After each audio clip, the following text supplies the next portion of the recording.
ಸಮಾಜವನ್ನು ತಿದ್ದುವ ಶಕ್ತಿ ಶಿಕ್ಷಕರಲ್ಲಿದ್ದು, ಈ ನಿಟ್ಟಿನಲ್ಲಿ ಮಕ್ಕಳಿಗೆ ಉತ್ತಮ ಗುಣಮಟ್ಟದ ಶಿಕ್ಷಣ ನೀಡುವ ಮೂಲಕ ಆ ಮಕ್ಕಳನ್ನು ವಿಚಾರವಂತರನ್ನಾಗಿ ಮಾಡುವಲ್ಲಿ ಪ್ರತಿಯೊಬ್ಬ ಶಿಕ್ಷಕರು ಮುಂದೆ ಬರುವಂತೆ ಸಿಎಂ ಆರ್ಥಿಕ ಸಲಹೆಗಾರರಾದ ಬಸವರಾಜ ರಾಯರೆಡ್ಡಿ ಸಲಹೆ ನೀಡಿದರು.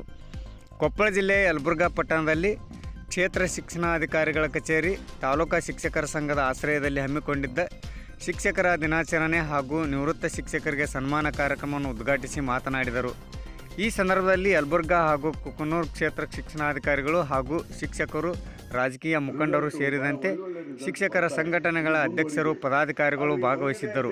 ವರದಿ VS ಶಿವಪ್ಪನಮಠ, ಯಲಬುರ್ಗಾ. ಪ್ರಾಥಮಿಕ ಶಾಲೆ ಆಗಿದ್ದಾವೆ, ಅದರಿಂದ 4th ಆಗಿದೆ, 4th ಇಂದ 7th ಇದೆ, 8th ಇದೆ.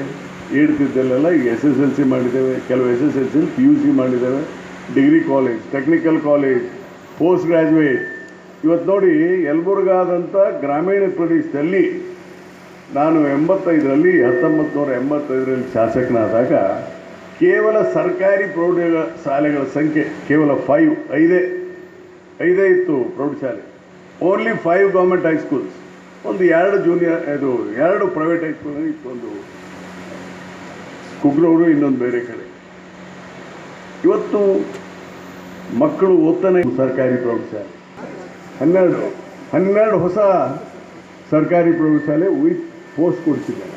3 ವರ್ಷದಲ್ಲಿ ರೆಗ್ಯುಲರೈಸ್ ಆಗುತ್ತೆ. ಯಾರಾದರೂ ರೆಗ್ಯುಲರ್ ಟೀಚರ್ ಹಾಕಿ ರೆಗ್ಯುಲರ್ ಶಾಲೆನೇ ಬರುತ್ತೆ. ಆಮೇಲೆ ಜೂನಿಯರ್ ಕಾಲೇಜಸ್ಸು ಒಂದು 6 ಕೊಡ್ತಿದ್ದಾರೆ.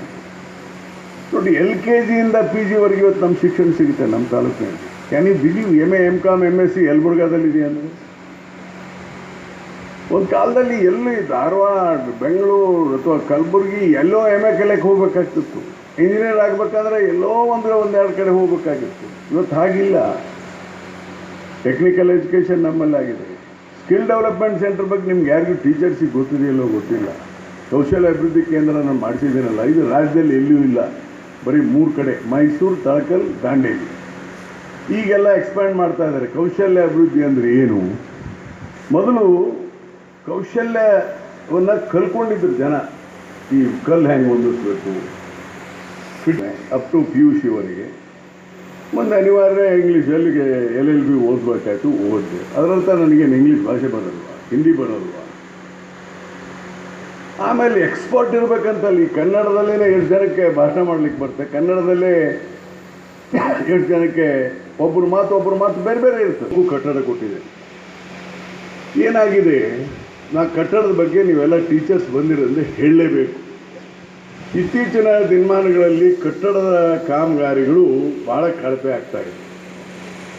ಅದಕ್ಕೆ ನಾನು ಶಾಲಾ ಶಿಕ್ಷಕರಿಗೂ ಹೊಣೆ ಅಂತ ನಾನು ಹೇಳಲ್ಲ. ಅದು ನಿಮ್ಮ ಪಾತ್ರ ಇಲ್ಲ. ಇಲ್ಲಿ ಯಾರೋ ಬರ್ತಾನೆ, ಗುತ್ತಿಗೆದಾರ, ಕಾಂಟ್ರಾಕ್ಟರ್ ಬರ್ತಾನೆ, ಸಂಬಂಧಪಟ್ಟಂಥ ಇಲಾಖೆ ಅಧಿಕಾರಿಗಳು ಬರ್ತಾರೆ, ಹೇಗೆ ಬೇಕು ಹಾಗೆ ಕಟ್ತಾರೆ. ಸರಿಯಾದಂಥ ಇಟ್ಟಂಗಿ ತರೋದಿಲ್ಲ, ಸರಿಯಾದಂಥ